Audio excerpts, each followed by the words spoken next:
Hi, everyone. Welcome to our event. We are commemorating, very happy to have you here. Welcome. We are commemorating Hispanic Heritage Month here at the New York Film Academy. I'm Neal Weisman. I'm chair of the producing department here at New York City. And we have a very special guest. I'm really thrilled to welcome Carlos Gutiérrez is with us this evening. Carlos is the co-founder and executive director of Cinema Tropical, which is a New York-based media, non-arts, non-profit organization that really has become one of the leading presenters of Latin American cinema here in the United States. So Carlos has a varied background as a guest curator. He's presented film and video series at various cultural institutions, including the Museum of Modern Art, film at Lincoln Center, the Guggenheim Museum, film at the Brooklyn Academy of Music, at BAM and Anthology Film Archives.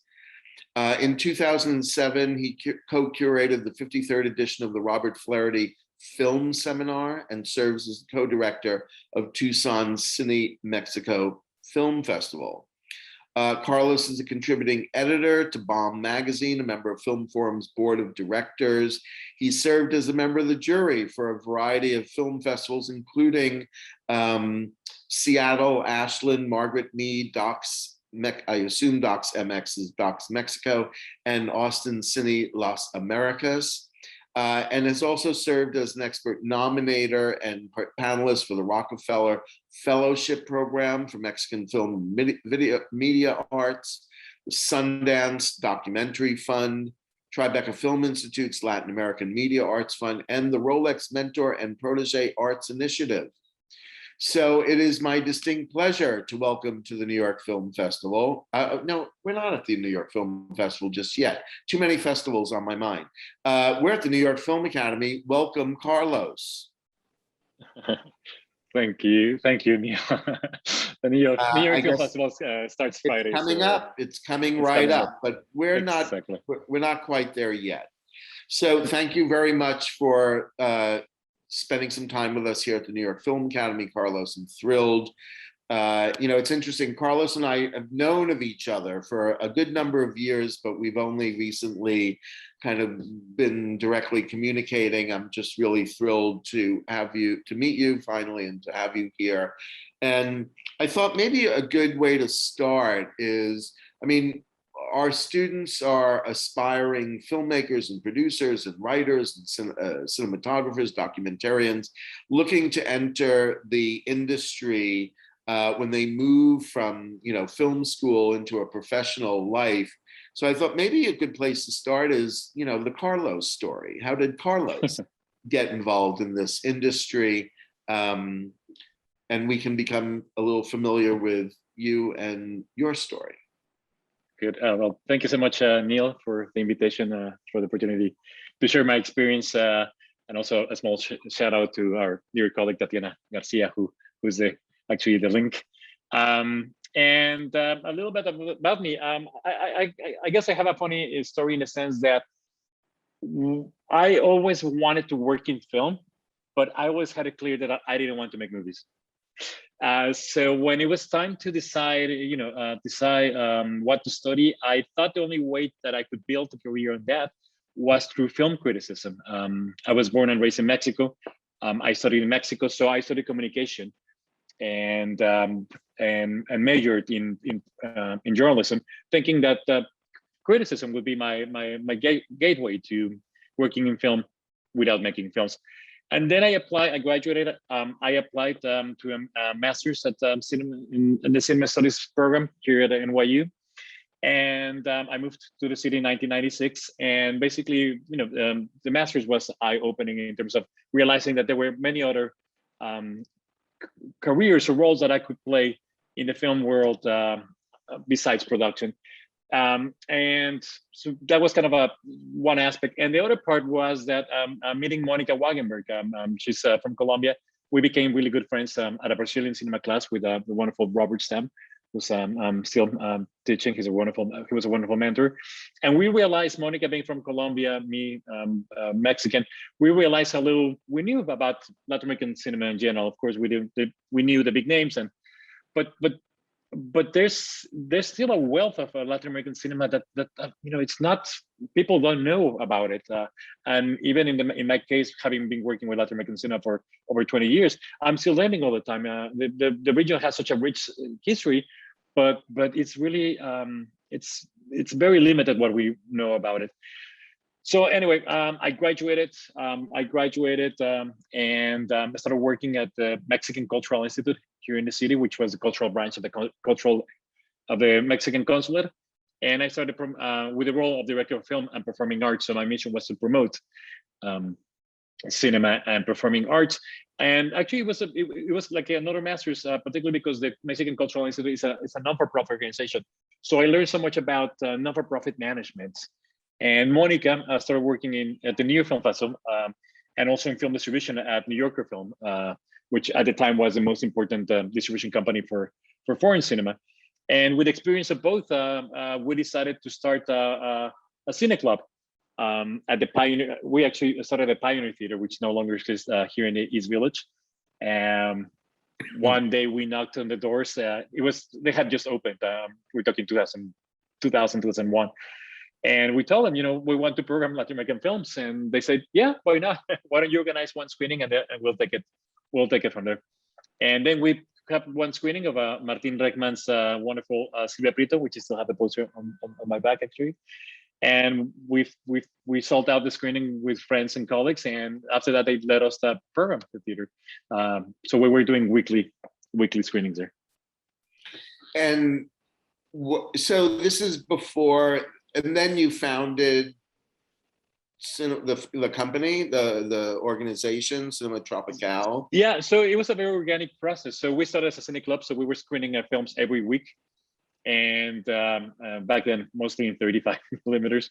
And so Cinema Tropical, and under Cinema Tropical name, and actually the organization started growing very organically.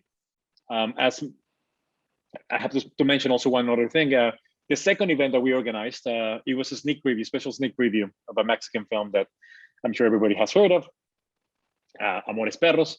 But back then, and we had the filmmaker and the actor, we had Alejandro González Iñárritu and Gael García Bernal in attendance. And that was the second event that we organized. So it was kind of interesting that Cinema Tropical was born precisely at that moment when basically the region was really booming. And particularly Amores Perros opened a lot of doors in terms of the interest of Latin American cinema, in particular in the US. So what happened is that, we started as programmers, but then because many of the films that we were screening didn't have a distributor, we became de facto distributors. So because we had the content. And also what happened is that a lot of theaters, first in the city, but also then nationally, starting asking us for programming. I don't know, the Museum of Modern Art, the Museum of Fine Arts in Boston, Facets in Chicago, the Northwest Film Forum. Anyway, a lot of venues started asking for programming. So we decided to change the format. Instead of having 1 week at the Pioneer, we decided to feature one film per month and then travel through this network of theaters. It was 16 theaters at a certain point. And then the next step was to become theatrical distributors. Since we already had the films, we had a contact with the theaters and the audience. We decided to become theatrical distributors. And then from that, kind of also expanded to the other services we give, promotional publicity, and it has grown very organically. And so were you actually going out scouting for projects, or kind of almost like acquisition, like acquiring projects, going to festivals, etc.? So were you being proactive, seeking films, or were somehow filmmakers finding you? Or probably a little bit of both, I would assume. Yeah, a little bit of both. And back when we started in 2001, the production was still kind of fairly limited, so it was fairly easy to see what was coming from the region. Monica and I, we would go to film festivals, and also, we had a pretty good network. What has happened is that the explosion in, the production in the region has exploded. So right now it's pretty much impossible to monitor everything. the region produced, what was the number I got? I'm blanking now. But produced almost over 1,000 films. Wow. In 2019, I think that's the last figures I have. Yeah, over 1,000 films. Which, you know, it's impossible to monitor 1,000 films. So, and a lot of them are not entering the film festival circuit. So we still try to do our best in terms of monitoring, and we have a pretty extensive network. But now these days it's pretty much impossible, which in a way it's a good problem to have. I mean, this is a question that I was going to ask later, but we're kind of on it now. I mean, how does a filmmaker bring their project to you? I mean, do you have a submission process, or just like send us an email or fill out this form? Or how would a filmmaker, you know, whether, you know, from wherever in Latin America, approach you or kind of submit a film, especially considering the explosion in the amount of content that's being created? I'm just curious. Sure. We don't have an open submission because otherwise we would be crazy. And also, you know, it's still even though we're very visible and it's pretty impactful what we do, it's still a very small not-for-profit organization. So we have limited resources. But having said that, you know, I personally try to go to film festivals, particularly to the ones that have the industry, and because that's where I met filmmakers, and particularly the ones, you know, work in progress and industry meetings, and that's where I have a lot of touch. You know, you should save like that time to meet filmmakers and to see what's coming. Those are great spaces, particularly pre-pandemic, because you had the in-person connection. And those are like great opportunities precisely to meet. So that's one. But because we work in different capacities, a lot of the films actually come through us through colleagues and through, you know, through different colleagues, through other programmers. Sure. A lot of times we get asked by different film festivals if we can present films that these festivals are presenting in exchange of helping them spread the word out. Also distribution companies that, you know, they have bought films, they come to us and to see if we can help them. So, you know, we have like different networks going on, trying to do our best. And what we do a lot is finding opportunities, because that's, I think, the hardest right now. It's so convoluted, the systems are clogged. So how can we find opportunities for the films? And sometimes it's in the form of programming, or, you know, we detected, for example, just one example, last fall, we detected that there was like a group of solid Mexican documentaries that they were not getting to the film festival circuit. So with our colleagues at NYU, we decided to do a small series with 4 Mexican documentaries. So we gave them that space. So that's what we try to do all the time. Right. So I kind of feel like we're moving backwards in this conversation, because maybe the appropriate thing, you know, at this, rather than like, and how do filmmakers get their films to you, which I want to come back to a bit later for a specific reason. But maybe you could just explain kind of the wide, I mean, you and I were just chatting before this session started, and I was kind of, you know, coyly saying, oh, right, so Cinema Tropical is a full service company, a full service, you know, organization. Maybe you could speak about, you know, specifically what you do, because obviously it is quite a wide spectrum, from being a distributor to a promoter to a publicist, all of that. Sure. Yeah, and I guess it's important because I guess, you know, many people know about Cinema Tropical, but they don't really know exactly what we do, and which actually I think is actually a good thing.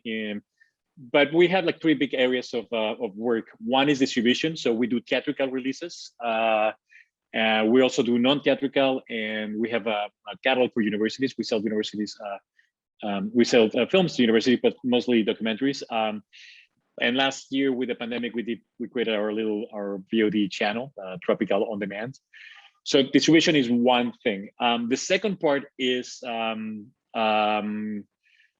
programming, which we have ongoing film festivals and film series. I guess our most important festival right now is Neighboring Scenes, which we do every year with our dear colleagues at Film at Lincoln Center.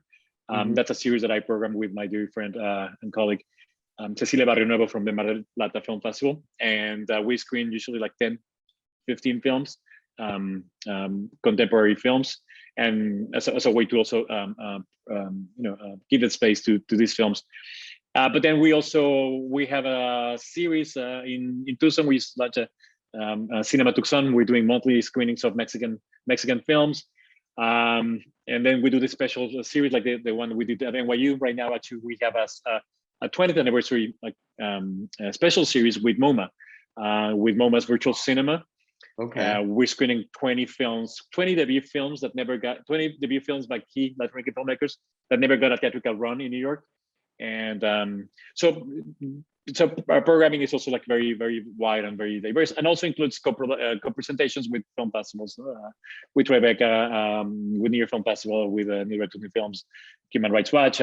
We co-present the films that they select, the Latin American films, and that's also a way for us to keep active and to promote the work. So distribution, programming, and the third part, which I think is because it's the most important right now, and it was where we spend most of our efforts. It's promotion, which comes in different formats. One of them, it's offering publicity services. So basically handling the press campaigns for films that are having a theatrical release in the US. So in that sense, we work with different distribution companies, with Kino Lorber, with Grasshopper Film, with Cinema Guild, with Film Movement. Whenever they have a Latin American film, they generally call us, and we do the whole campaign. Just a brief parenthesis, we help in the campaign of Azor, a wonderful film, Swiss-Argentinian film that's playing right now at the IFC and film at Lincoln Center, and I recommend it highly. And then we also do publicity services for films in film festivals, and then we also have a whole series of different programs. We have an annual award ceremony, which we bring an independent jury to select the best Latin American films of the year. And we're also very actively active on social media. We have a blog where we're always posting news about Latin American films and Latin American filmmakers. And also, I have to say, and very important, it's not only Latin America, foreign cinema, but also US Latinx, because we're also really invested in making that connection. Because there's also a very important generation of US Latinx filmmakers that actually are, in a way, more marginalized because there's no support. So we're really committed also to the work of local filmmakers of Latin American descent. Well, that's great to hear. And that's something that maybe some of our students across our multiple campuses, be it New York, Miami, Los Angeles, and might find of great interest. And we actually also have a great tradition of welcoming students from Latin America and across our department. Do you think maybe this is a good time? Is that like a prompt to maybe, is there some trailer or some film that you want to promote at this specific moment? We can start with our promo reel for Cinema Tropical's 20th anniversary. We had great to give you a little more sense of what we do, or the feeling of Cinema Tropical. That'd be great. Take it away, Zach.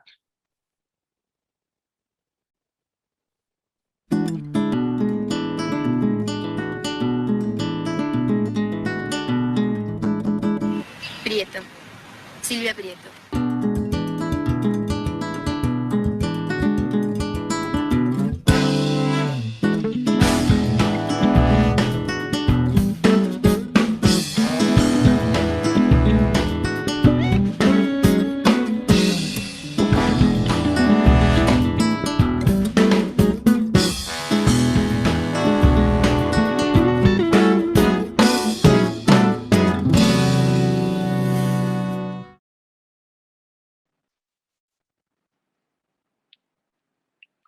So that's a really small promo reel of our 20th anniversary. I guess before talking about the trailers, I think for me, what's really important is to contextualize, in the sense that Latin America has become an epicenter of world cinema in these past 2 decades. It's been a great pleasure and a great thrill to be able to accompany all this amazing work that's been produced these past 20 years, which actually started with what was called the New Argentine cinema of the late 90s. Kind of they created a formula to create a really vibrant independent cinema and also breaking with kind of older narratives. They took different they broke free from what was known from Latin American cinema at that moment. So the experience of the new Argentine cinema with filmmakers like Martin Bregman, who I mentioned before, Lucrecia Martel, who is a must. Any filmmaker should know her work. Pablo Trapero, Lisandro Alonso. Those filmmakers were kind of the ones that launched what was called the new Argentine cinema, and Argentina has played a big role in all this renaissance. So what happened? So one half we have experience of the new Argentine cinema, and at the same time we have the experience of this what they've been categorized as the global auteurs. I mentioned Alejandro González Iñárritu with Amores Perros, but also Alfonso Cuarón with Y Tu Mamá También, or Fernando Meirelles with City of God. The combination of that kind of this visibility and this strength with experience of the new Argentinian cinema is what really inspired all the region kind of to rethink cinema. And what's been really amazing is that the region has created a very interesting hybrid models of production that has enabled filmmakers to really explore. What happened in Latin America is that that's through all these different supports, state funded, but also tax breaks, but also international co-productions, kind of offer different ways to make films and allow filmmakers to really push the envelope in terms of creativity, and also not only independent cinema, but also I would say also mainstream. I think mainstream cinema in Latin America in general tends to be much more interesting than Hollywood. So it's been very interesting, kind of these hybrid formats of production, and the filmmakers have basically taken the ball and run with it, and that's what's kind of enabled the region to really explode in terms of creativity. You know, put at the center of the formula the creativity and the energy. And so right now, you know, it's basically all of the countries in Latin America broke records of production. You know, Mexico is producing, or was producing before pandemic, almost 200 films. In case Brazil, Argentina, but even smaller countries that didn't have much of a film tradition, like Costa Rica, for example, they duplicated the number of films, their all-time number of films in a couple of years. They had made 22 films throughout the history, and then I can't remember the year, but just a few years ago, they duplicated that in just a couple of years. Right. And what's also happened is that the region has kind of that this kind of boom of Latin American cinema has been enriched by the different countries. So Chile has become also like a very important place for the emergence of talent. Uruguay, Colombia, but also, as I was mentioning, even the smaller countries that they don't have a state support like Guatemala or Bolivia, they also have created a very interesting generation of filmmakers. So it's been really a great experience having accompanied many of these filmmakers and seeing how the region has just basically exploded. I mean, right now with the pandemic and with the political moment in the country, in different countries, things are kind of changing, not for the good, but at least at this point, I think it's important to really recognize what's going on, because I think the biggest issue of all this is that we don't realize how powerful Latin America has been. You know, some filmmakers have gotten a lot of attention, and some films have broken through, but I don't think we really have understood the impact and the artistry and the legacy of what the region has achieved. Sure, and I mean, it's interesting because clearly, you know, in spite of like any, as you mentioned, kind of political upheavals and the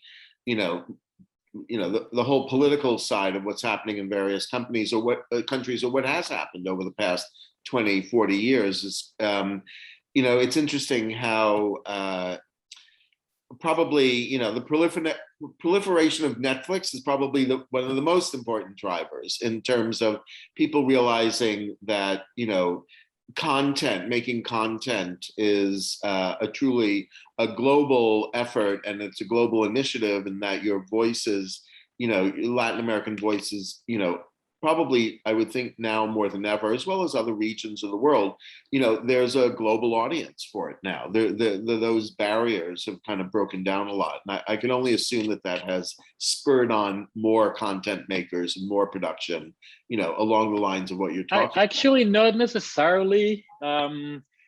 Not necessarily. I think the streamers will create a different setting, and the streamers, the big streamers, Brazil, Mexico are big markets, and because now the governments are cutting funding, the streamers are being able to put that. But the thing is that not necessarily the creativity is there. Now the streamers are putting more limits in terms of creativity. So I'm a little concerned about that. That before there was less resources, but there was ample creativity. Probably now with the global streaming companies, there might be more funding, but the creativity might be much more molded precisely to reach more standardized global audiences. So I mean, I have a mixed feelings about it. But before the streamers and the streamers arrived to Latin America in the past 2 years, or in the past 2 years, there's been like a big influx. So pre that and pre pandemic and pre kind of this political moment that Latin America is going through, and it's not very, it's kind of a very difficult moment in general. Most of the countries are going through major crisis, political crisis, financial crisis, and other kinds of crisis that has impacted all these wonderful sort of structures that were created through the years. Now there's risk of losing that. So I'm really concerned about that, risking that that infrastructure was created by so many people, and particularly by the filmmaking community. Because it's not the government's coming say we want to support films. It's the filmmakers earning those spaces that have been going through over 2 decades. Understood. Point taken. Might there be another trailer or yeah, actually, probably it's a good way. I'm going to start with a filmmaker that's pretty well known from Chile, who's also become one of the kind of a major stars of Latin American film, Pablo Larraín, who's we're going to see the trailer of his previous film, because he just premiered a new film just at Venice a few weeks ago, sort of a film about Princess Diana. But we're going to see his previous film from 2 years ago, which just hit theaters last month, and it's called Emma, and was distributed by Music Box Films. So I don't think still playing in theaters, and if not, it should be already in streaming platforms. Let's watch Emma.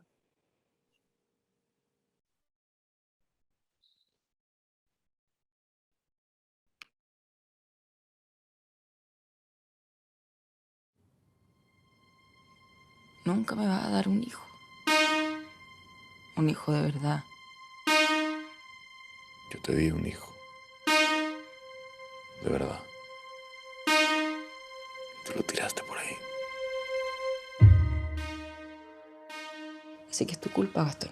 Si mi cuerpo es real, mi lengua es real. Es tu culpa que no hayamos podido soportarlo.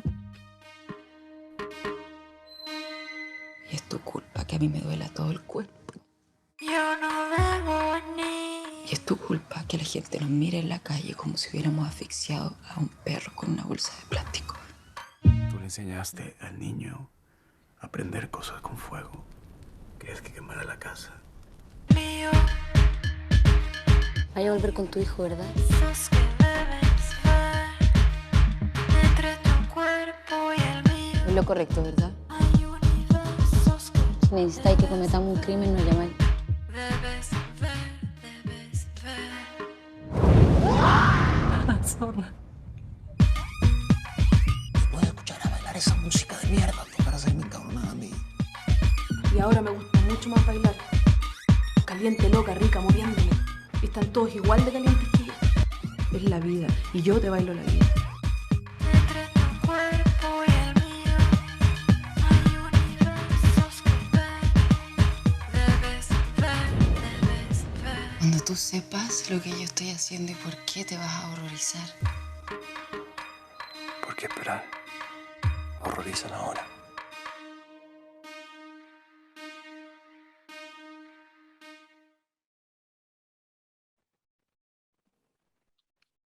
That's Emma by Pablo Larraín. He's already directed 9 films, 9 feature films. Yeah, that looks which- fantastic. Yes, and if people don't know, besides Spencer, which is the new film about, Mhm. isn't it called Spencer? Yeah, Yes, about exactly. Mhm. Lady Diana, Princess Diana. He, of course, also directed Jackie, which was the film about Jackie Kennedy that starred Natalie Portman. That was quite an extraordinary film. Is Emma in any theaters in New York at the moment? You know, It was at the IFC theater, probably closed last week or 2 weeks ago. But might still be playing in other theaters. I don't know exactly right now. okay. But Well, it's a great film to watch on the big screen. it looks great. And for those of us joining us from our LA campus or Miami South Beach campus, you might want to look for Emma. So what did you work on, Emma? What did you do? No, I mean, we just helped a little bit in the outreach campaign, but it was more like and we programmed it in a couple of festivals. But no, it was more like a kind of just give a little taste of the different Latin American filmmakers. Got it. What else did you bring? What other treats did you bring? What do we have? We have an upcoming film. Well, actually, it premiered at the Berlin Film Festival, and we won a prize, a special silver bear. It's a 3rd feature film by a Mexican director, Alonso Ruiz Palacios. The film is a cop movie. It's called A Cop Movie, and actually, it's oddly enough, it's a documentary. But the director bends a lot of the conventions between nonfiction, fiction, and nonfiction, to create this powerful film. Let's watch it, and I'll talk a little more about when we Great. A Cop Movie.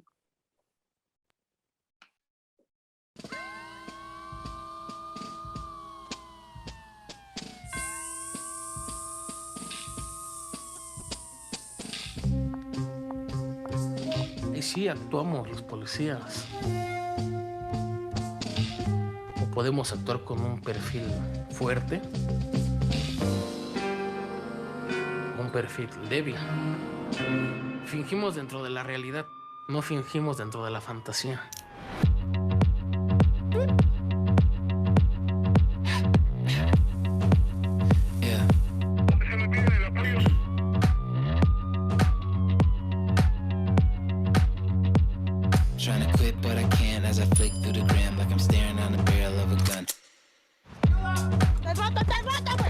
Pareja es una palabra que se podría decir que la metimos nosotros, ¿no? ¿Sí parezco policía?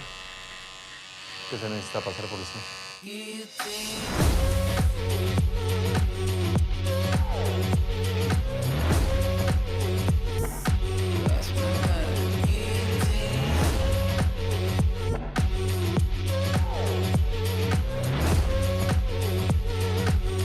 Pues sí, los policías, a mí los policías siempre me han dado mucho miedo. Pero hay de todo, ¿estás de acuerdo? Digo, así como hay policías buenos, hay malos. Siento que nadie en su sano juicio quiere ser policía en esta ciudad.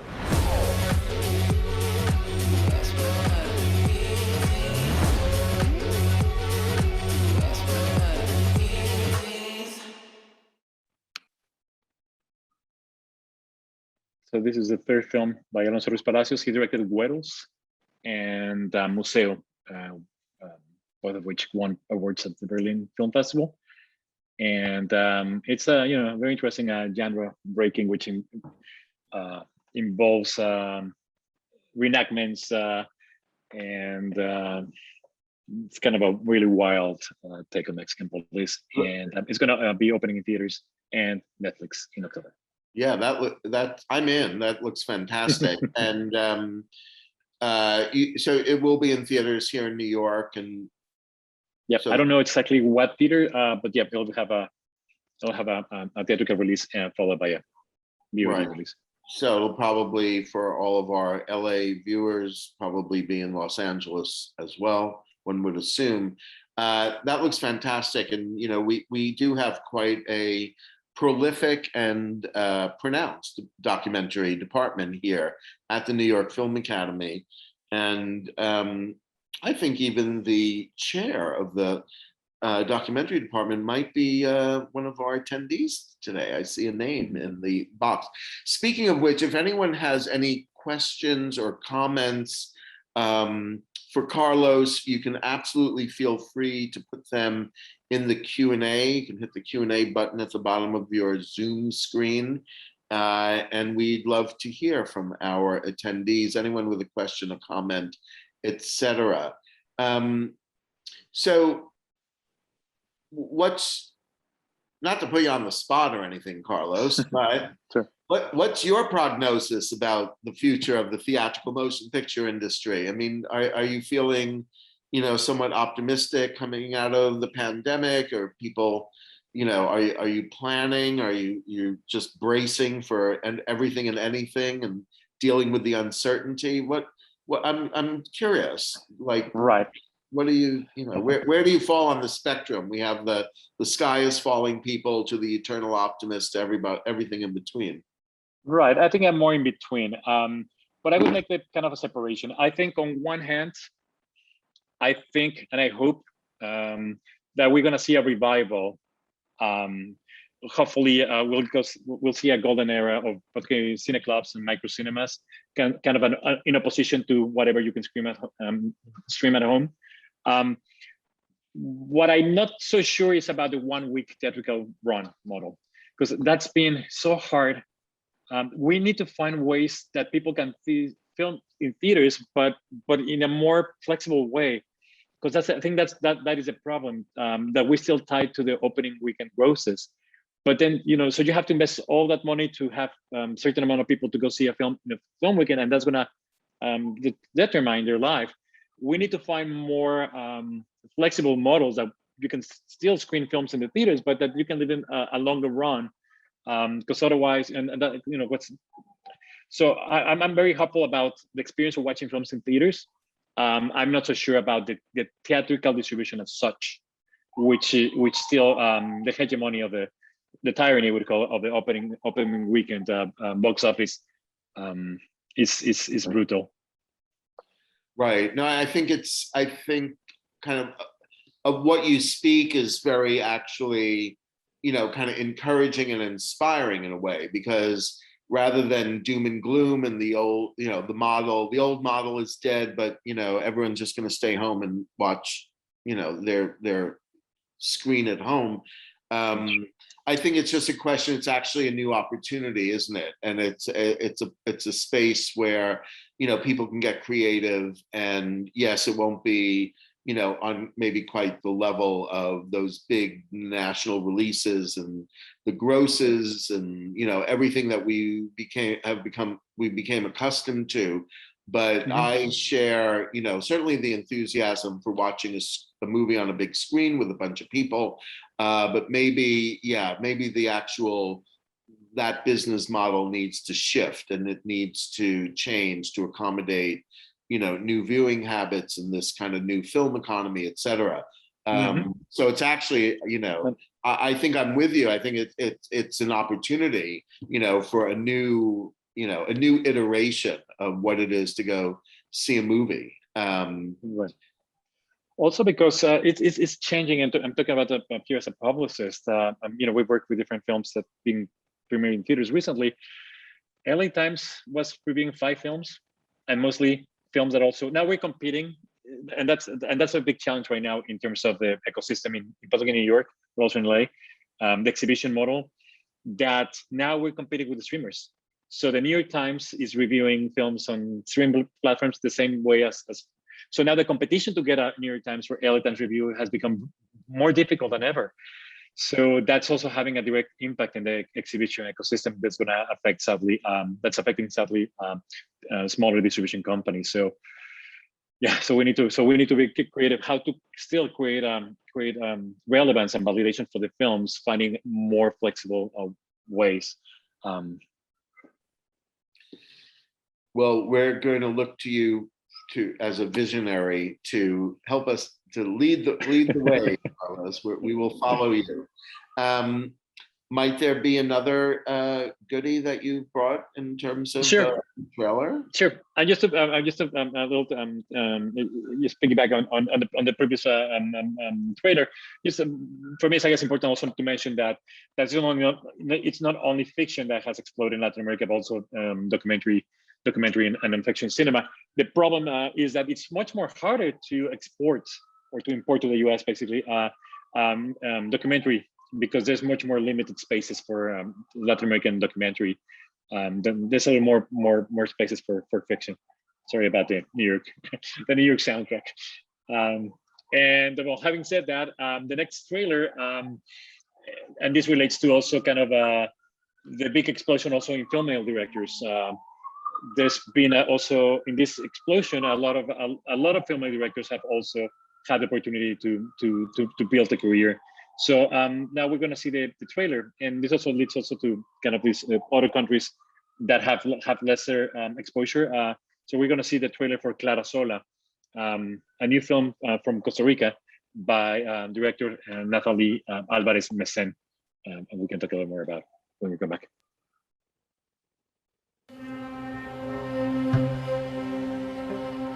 Bueno, ya yo le dije, doctora, que yo operación no quiero.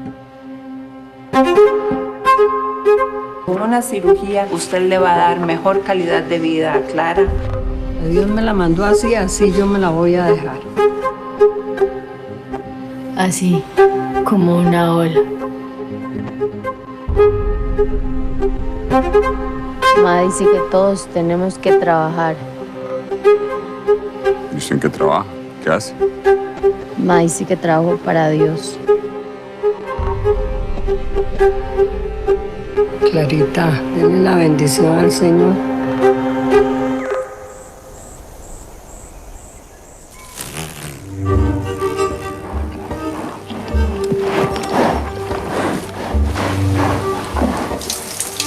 Ya.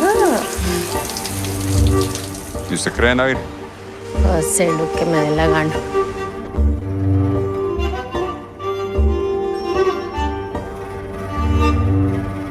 No se murió.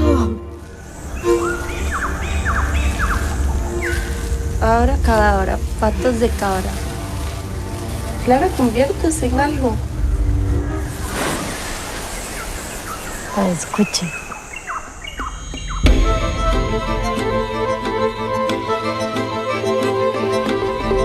Santa María, ruega por nosotros. Cura a todos los que tienen el corazón enfermo. Cura a todos los que no tienen raíz. Cura a todos los que se sienten perdidos. Su animal humano está enfermo. Yo puedo curarlo.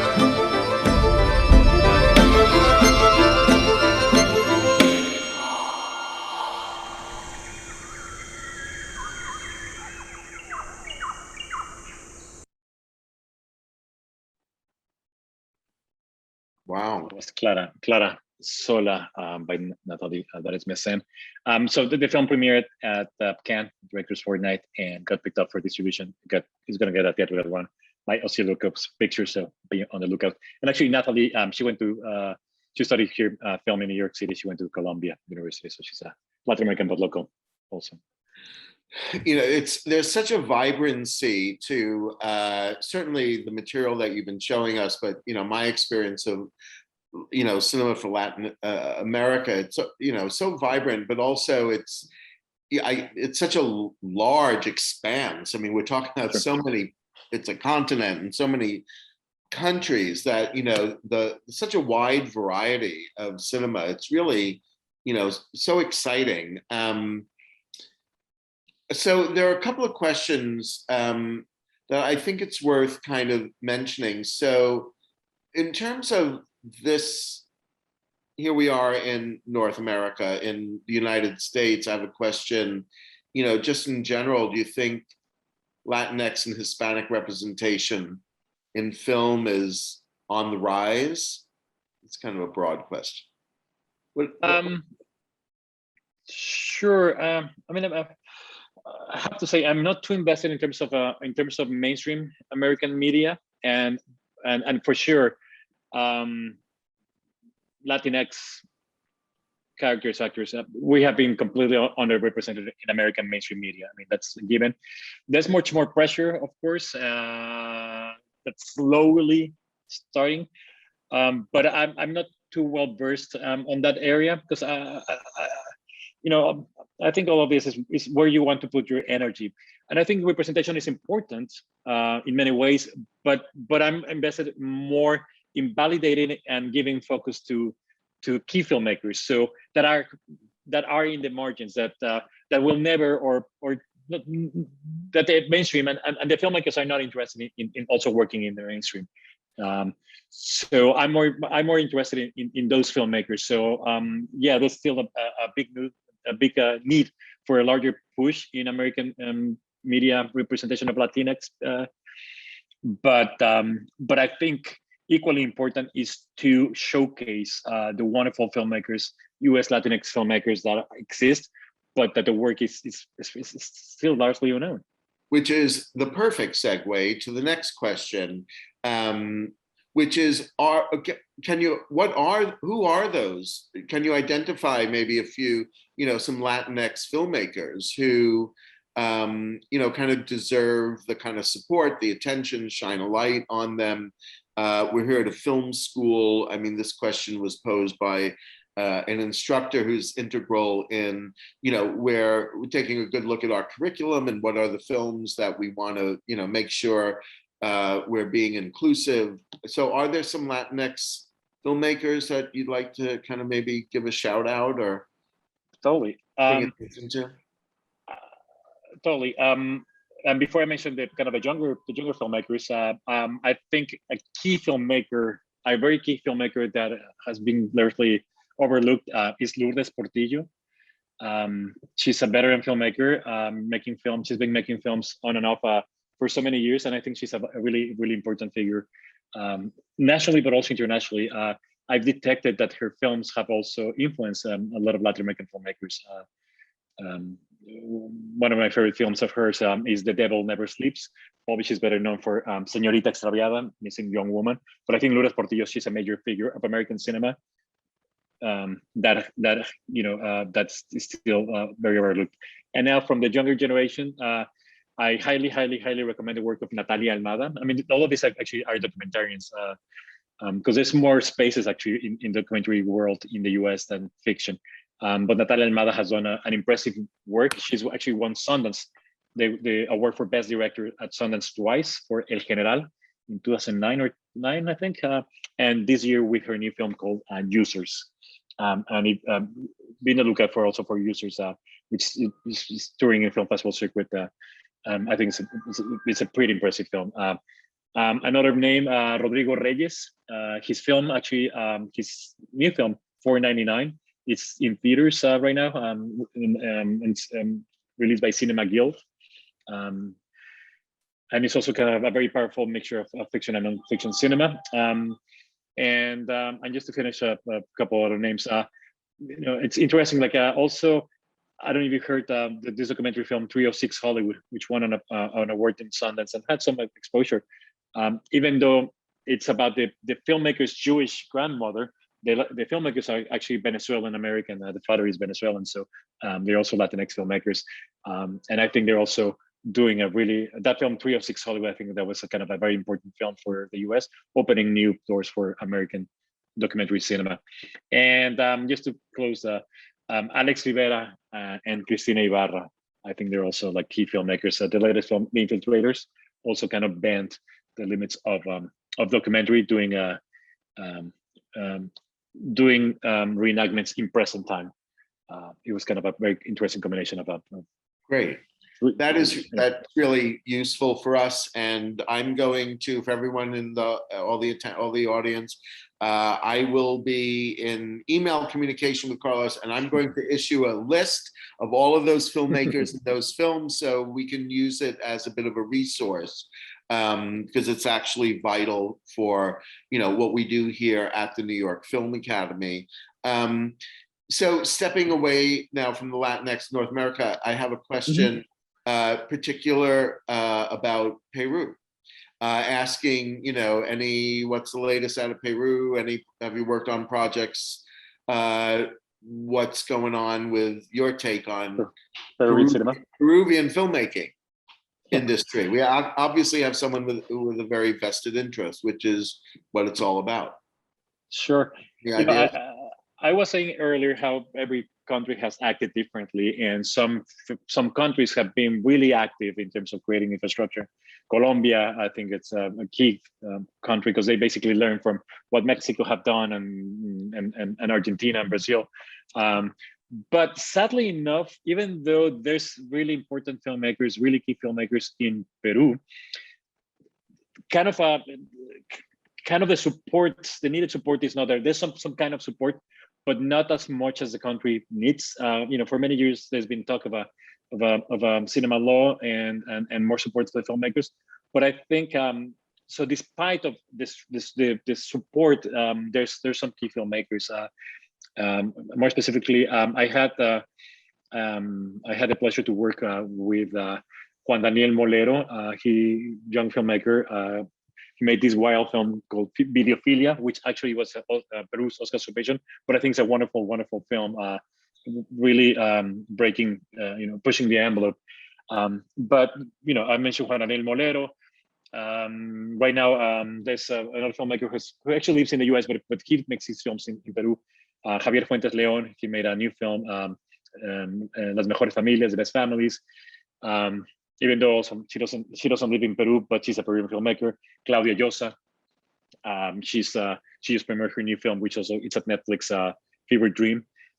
It was premiered at the San Sebastian Film Festival. It's going to get a wide release. I guess in terms of global filmmakers, she's become an important voice. And so there's definitely another New York connection. Melina Leon, she also studied at Columbia University. Her film, Song Without a Name, Una Canción Sin Nombre, was had a lot of attention and got a theatrical run.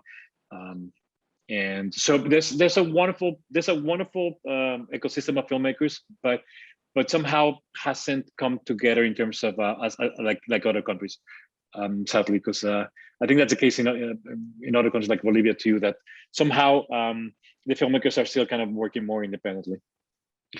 In a similar vein, I want to give a shout out. We are hosting at the moment a special program in the producing department with a group of 40, some professionals and students, people working in the industry, people aspiring to work in the industry. They're all from Uruguay. And sadly, they're in a class at the moment, but I know that they are all going to be watching this, on-demand webinar. Do you have any comments, your take on what's happening there? I think they'd be very interested in, how it's reflected in this territory as well. Sure, totally. Uruguay played a major role also in Latin American cinema in this renaissance.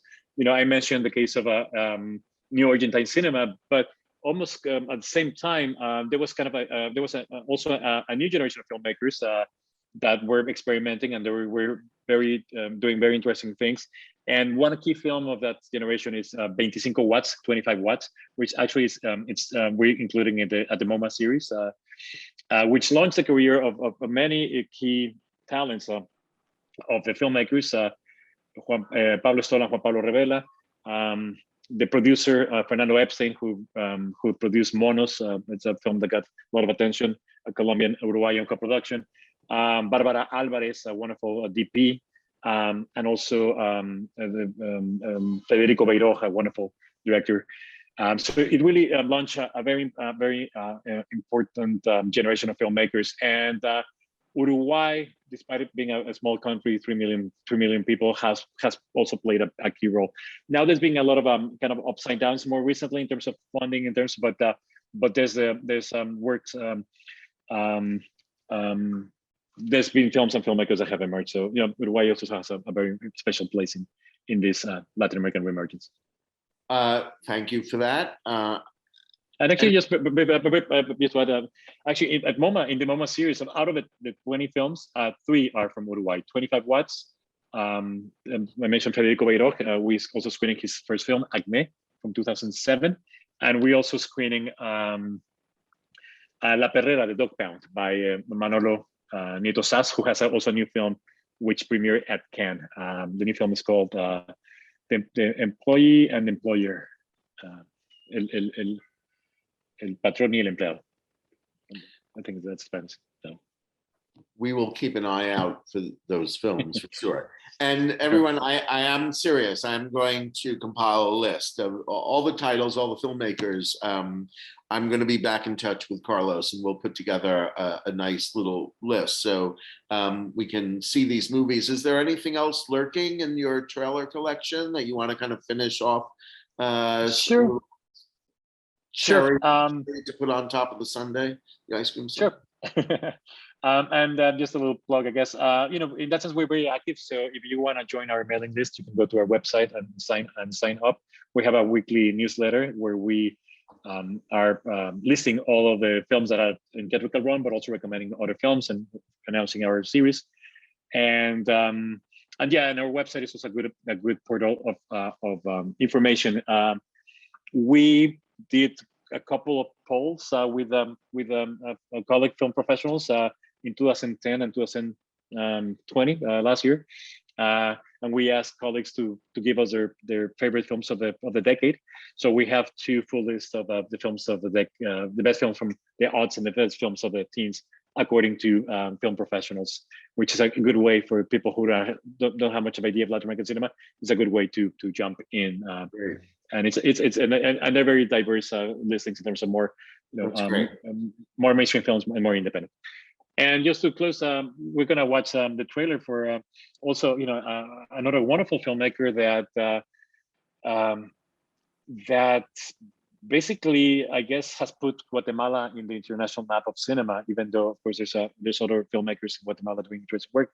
But because of the exposure he got, his first film, I'm talking about Jaime Bustamante, his first film, Ixcanul, won the Silver Bear at the Berlin Film Festival. At the time, became the highest honor for a Central American film.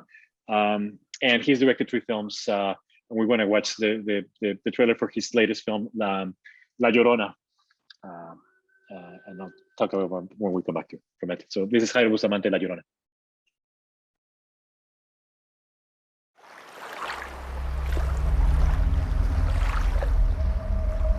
Lo que se quedó atrás está atrás.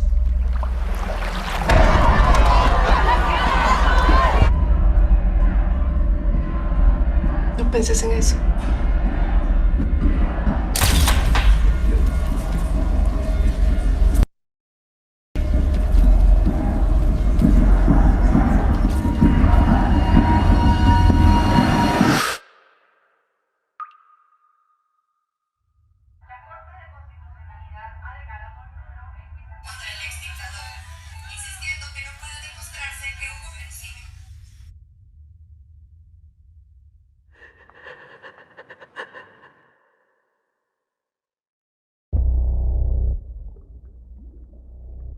¿Oyó a alguien llorar?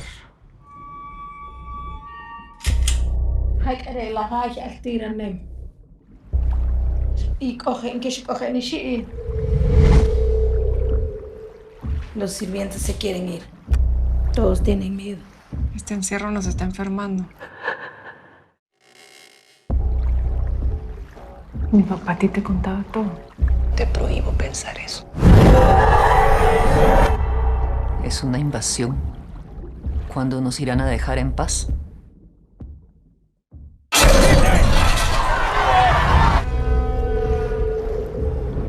Se mi ahli bal kwal chika kalna.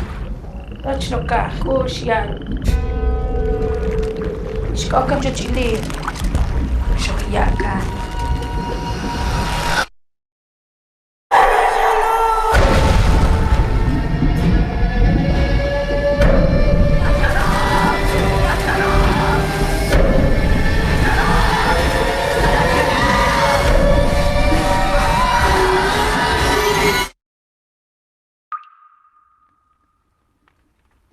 Lo que se quedó atrás está atrás.